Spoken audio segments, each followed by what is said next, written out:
AKB, istilah baru yang sebelumnya dikenal dengan New Normal. Saat ini kita bergerak menuju masa AKB, yaitu adaptasi kebiasaan baru. Maka penting memahami apa artinya dalam kehidupan sehari-hari. AKB sendiri merupakan proses bertahap yang tergantung pada situasi di daerah masing-masing. Menurut para ahli, situasi dapat berubah dengan cepat bila lebih banyak orang terkena COVID-19. Maka yang perlu kita pahami adalah AKB bukan berarti kembali ke kehidupan normal dan melakukan segala aktivitas sama seperti sebelum pandemi, melainkan kehidupan dengan kebiasaan yang baru.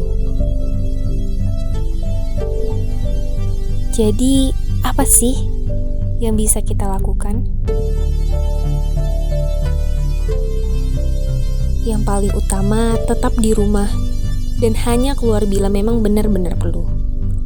Ini penting, terutama bagi orang yang beresiko tinggi, termasuk orang lanjut usia dan yang memiliki riwayat penyakit seperti jantung, tekanan darah tinggi, diabetes, dan paru-paru. Siapapun yang merasa sakit harus tetap di rumah dan mencari pengobatan bila gejala memburuk. Mungkin kita berpikir merasa aman dan ingin kembali ke kebiasaan lama.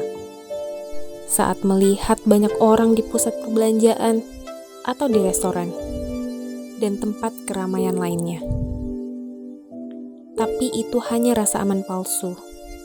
Kita tetap harus berhati-hati. Adapun yang perlu kita lakukan lainnya, yang pertama, selalu gunakan masker saat keluar rumah. Kenapa? Karena kita mungkin membawa virus, tapi tidak memiliki gejala, atau hanya gejala ringan, sehingga bisa saja kita menularkan ke orang lain. Tapi masker harus dipakai dengan benar. Pastikan masker menutupi hidung, mulut, dan dagu, dan hanya dipakai 1 kali. Jika itu merupakan masker medis. Masker kain dipakai ulang setelah dicuci dengan deterjen. Yang kedua, hindari menyentuh mata, hidung, dan mulut saat menyentuh benda-benda yang sering disentuh orang lain, seperti pegangan pintu, uang, meja makan. Tangan kita bisa terpapar virus. Karena mata, hidung, dan mulut merupakan pintu masuk virus.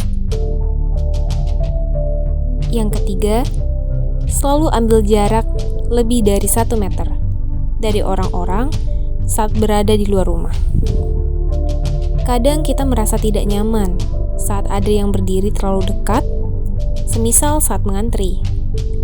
Jangan ragu, minta dengan sopan agar mereka menjaga jarak dengan mengatakan, "Maaf, tolong jaga jarak ya." Yang keempat, sering mencuci tangan pakai sabun dengan air mengalir. Kita sudah sering mendengar hal ini, tapi pastikan kita melakukannya dengan tepat selama minimal 20 detik dan selalu lakukan saat tiba di rumah atau di tempat tujuan. Saat di luar rumah, cairan pencuci tangan yang mengandung alkohol merupakan pilihan bila sabun dan air mengalir tidak tersedia.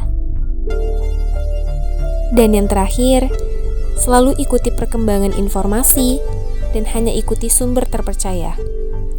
Setiap kali ada krisis, pasti ada saja orang-orang yang suka menyebarkan informasi palsu dan hoax yang membingungkan masyarakat dan membuat situasi menjadi lebih buruk. Jadi ingat, jangan sampai termakan hoax.